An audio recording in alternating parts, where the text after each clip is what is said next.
रसपान कीजिए आज की फाल्गुन मास महात्म्य की कथा का।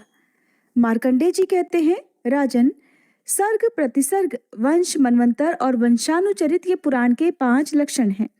कलयुग में मनुष्य प्रायः असमर्थ और अल्पजीवी होंगे, बुद्धिहीन तथा दुराचार परायण होंगे। स्वाध्याय, वशटकार, तप और यज्ञ आदि का कोई भी सत्कर्म उनके द्वारा नहीं होगा। वे स्त्रियों की कामना रखने वाले और विषयालोलुप होंगे। ब्राह्मण सकाम भाव से ही कर्म करने वाले और याचक होंगे। सदा दान लेंगे और परिवार के भरण पोषण में ही लगे रहेंगे।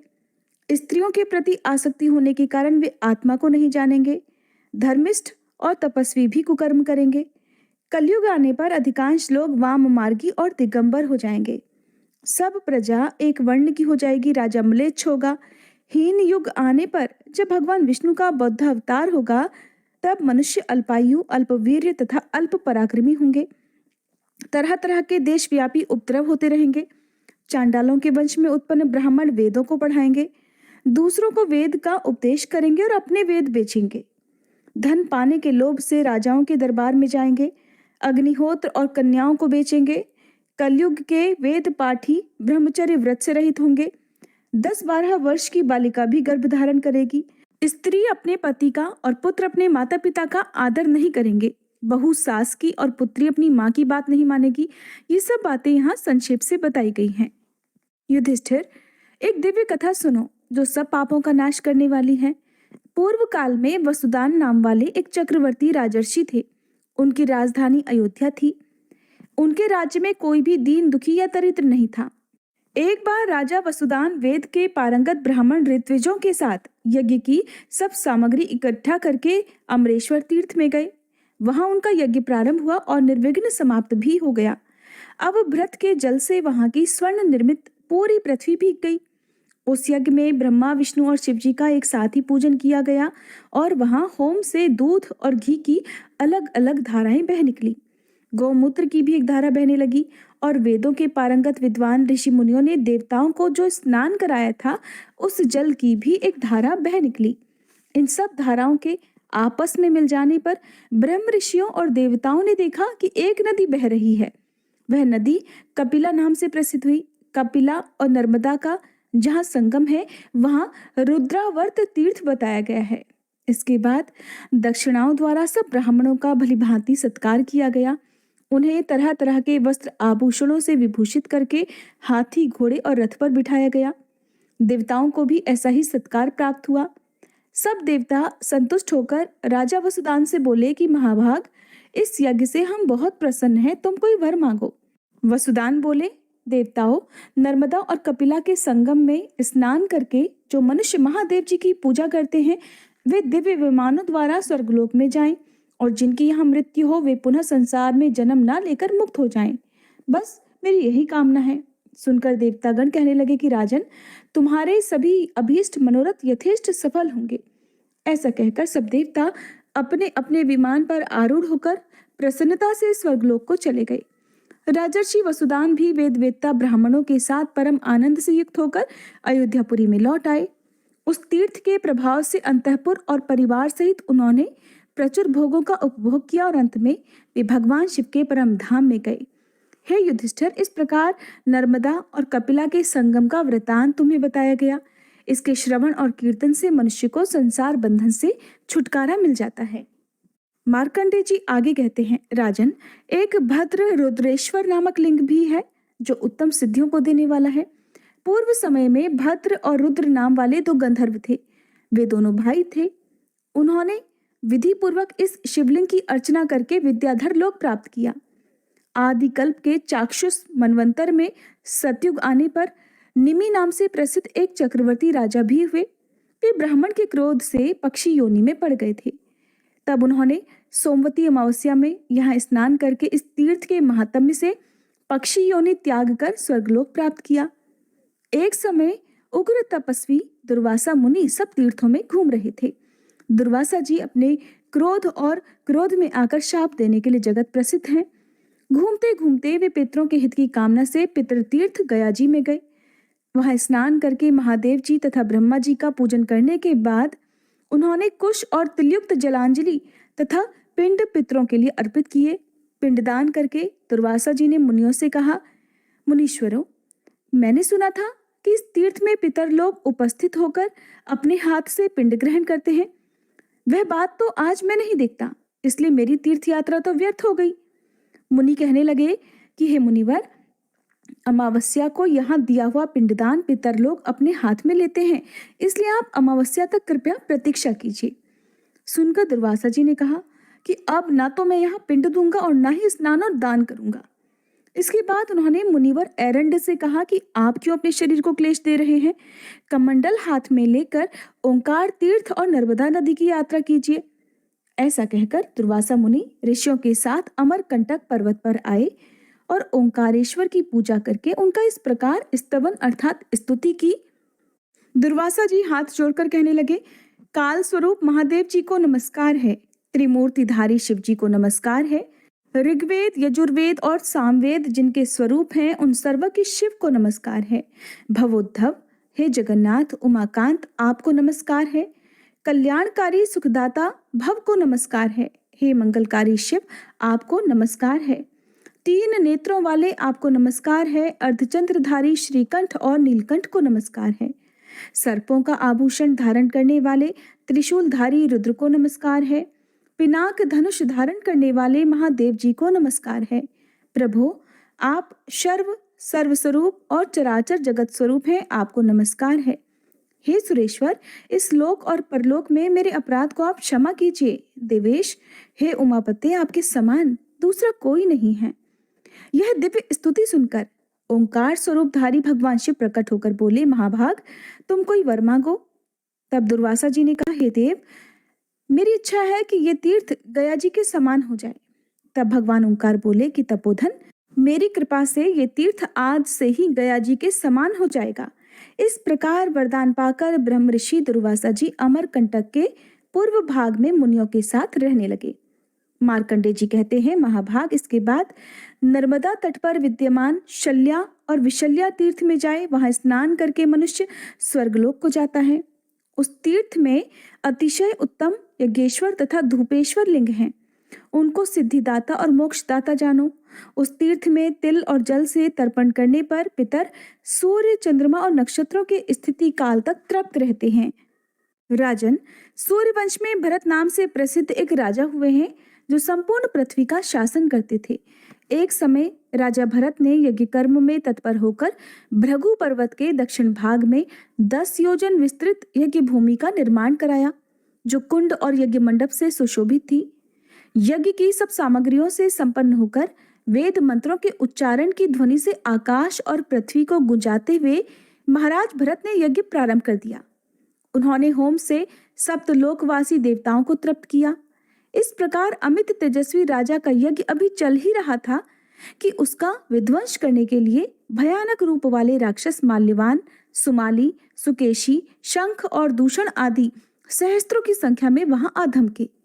उन्होंने यज्ञ की सभी वस्तुएं नष्ट भ्रष्ट कर डाली, जिससे सब देवता भाग गए, ऋत्विजों को मार गिराया।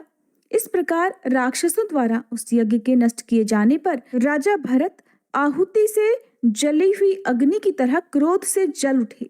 समस्त राक्षसों का उन्होंने देखते ही देखते संहार कर डाला। इसके बाद अपने ब्राह्मण ऋत्विजों को राक्षसों द्वारा भयभीत, धाराशायी तथा मारे गए देखकर उन्हें बड़ा शोक हुआ।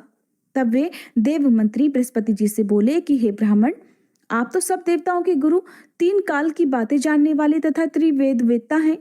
देवकंटक राक्षसों ने मेरे लिए आए हुए इन ब्राह्मणों की हत्या कर डाली है। अब आप मुझे बताइए कि इसका प्रायश्चित मुझे किस प्रकार करना चाहिए। तब बृहस्पति जी बोले, राजन, मैं तुम्हें संजीवनी विद्या देता हूँ। उस विद्या के प्रभाव से राजा ने सब ब्राह्मणों को जीवित किया। उधर नया जीवन पाकर ब्राह्मणों ने देवगुरु बृहस्पति की बड़ी प्रशंसा की। इसके बाद पूर्ण तथा उत्तम दक्षिणा से युक्त वह यज्ञ समाप्त हुआ। यज्ञ में जो यूप गड़े थे, उन्हीं के मूल से वहां शल्या और विशल्या नाम वाली 2 नदियां प्रकट हो गईं। फिर वे दोनों लोग पावनी नर्मदा में मिल गईं। इसके बाद देवतागण अपने अपने विमान पर आरूढ़ होकर स्वर्गलोक को चले गए। राजा भरत ने भी ब्राह्मणों के साथ अपनी पुरी में प्रसन्नता से प्रवेश किया। मार्कंडेय जी कहते हैं, हे राजन, जहाँ कपिला और नर्मदा का संगम हुआ है, वहां 4 हाथ के भीतर सप्त पाताल वासिनी पिप्पला नदी आकर मिली हैं। वहीं दो आवर्त बताए गए हैं, कपिलावर्त और पिप्पलावर्त। उस तृप्तिदायक तीर्थ को प्राप्त करने की पितर लोग भी इच्छा करते हैं, इसलिए पुत्र को चाहिए कि उस तीर्थ में जाकर पितरों के लिए यत्नपूर्वक जलांजलि और पिंडदान दे। जो कोई इस तीर्थ में अमरनाथ का दर्शन करता है उसे अश्वमेध यज्ञ का फल प्राप्त होता है। चंद्र ग्रहण और सूर्य ग्रहण आदि पर्व के अवसर पर उसका विशेष फल मिलता है। एक दूसरा ईशान तीर्थ भी है जिसके विषय में पहले सामान्य रूप से चर्चा की गई है। वह कपिला के पूर्व भाग में थोड़ी ही दूर पर स्थित है। उस ईशान लिंग की अर्चना से मनुष्य गणाध्यक्ष पद को प्राप्त होता है। देवी पार्वती जी ने स्त्रियों के लिए प्रसन्नता पूर्वक ये वरदान दिया है कि कपिला में चतुर्दशी और अष्टमी को स्नान करने से नारी सौभाग्यवती होती है और उसका पुत्र चिरंजीवी होता है। शिवजी ने भी इस वरदान का अनुमोदन किया है। कपिला नदी जहाँ से निकली है और जहाँ नर्मदा में जाकर मिली है, वहां तक 8,000 तीर्थ हैं जो इच्छानुसार फल देने वाले हैं। उन तीर्थों में कपिला गऊ का दान करे और यथाशक्ति ब्राह्मणों को भोजन कराए। वहां सदा उपवास करके देवताओं और पितरों का तर्पण करे। वहीं हेमजालेश्वर नामक सिद्धदायक लिंग भी है। हेमजालेश्वर देव की अर्चना करने से मनुष्य यमलोक को नहीं देखता।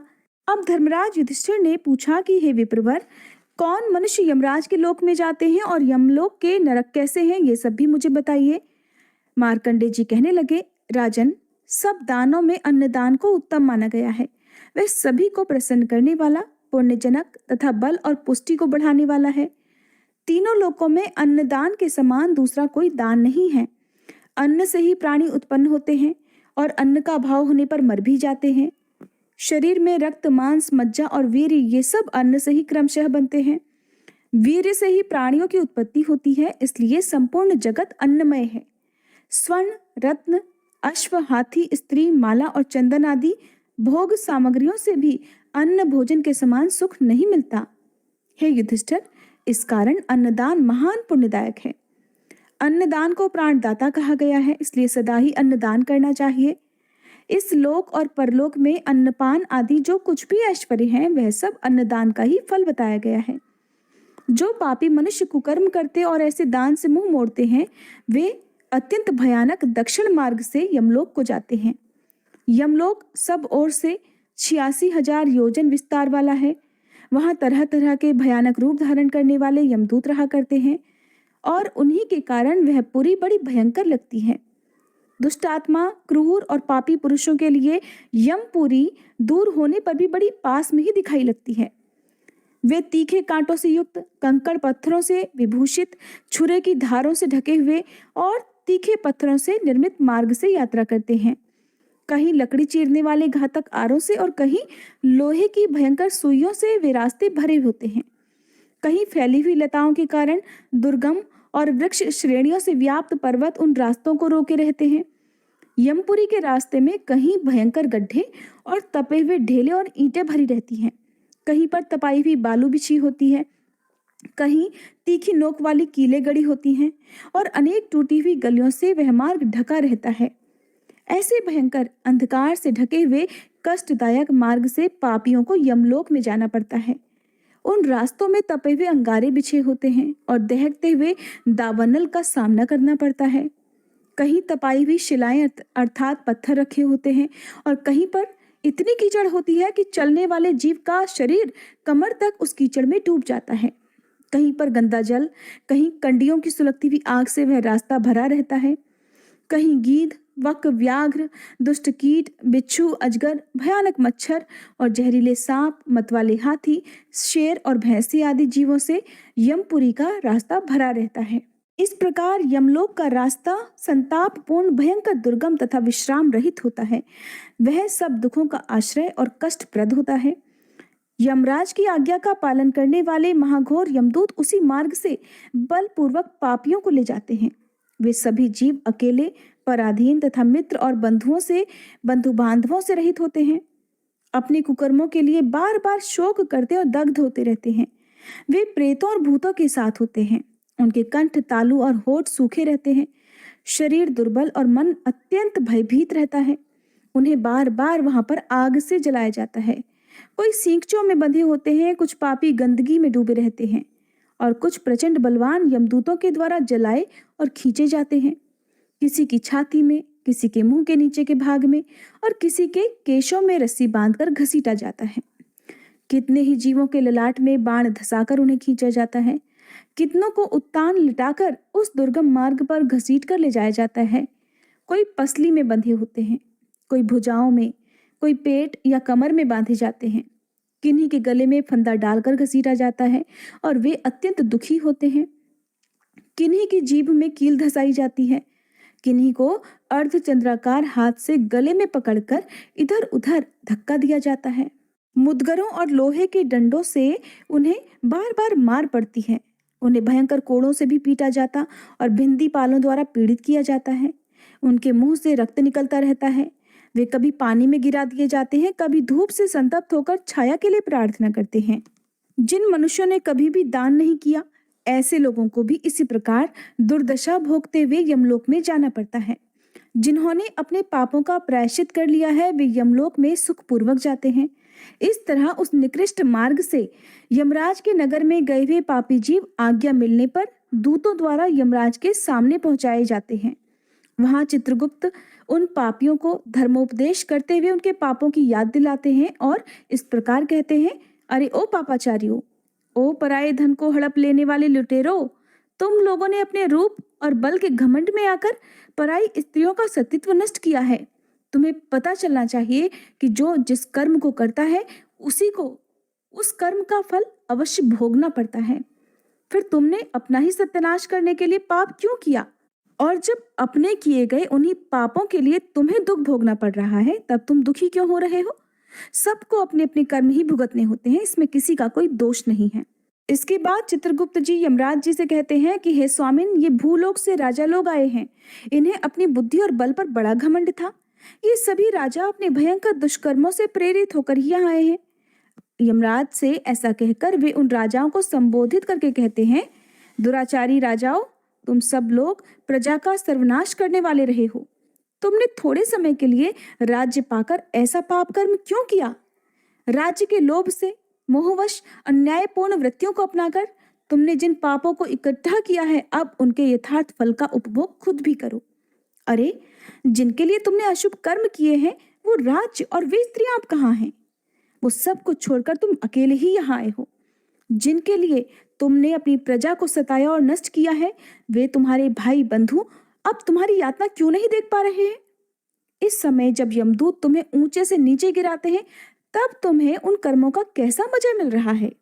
युधिष्ठिर, इस प्रकार चित्रगुप्त के अनेक तरह के कठोर वचनों को उल्हाना देने पर वे राजा लोग अपने अपने कर्मों को सोचते हैं और मौन रह जाते हैं।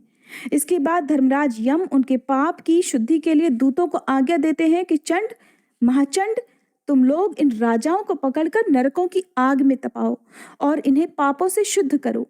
तब वे दूत जल्दी उठकर उन राजाओं के पांव पकड़ लेते हैं और बड़ी तेजी से घुमाते हुए उन्हें खूब तपी हुई भूमि पर फेंक देते हैं और लोहे के वृक्षों पर भी पटक देते हैं। उन प्रहारों से जर्जर होकर वे राजा अचेत और निश्चेष्ट हो जाते हैं। फिर वायु का स्पर्श होने पर वे धीरे धीरे होश में आते हैं। तब उन्हें पाप से शुद्ध करने के लिए यमदूत नरक के समुद्र में डाल देते हैं। नरकों की 28 श्रेणियां हैं जो 7वें पाताल के अंत में घोर अंधकार के भीतर स्थित हैं।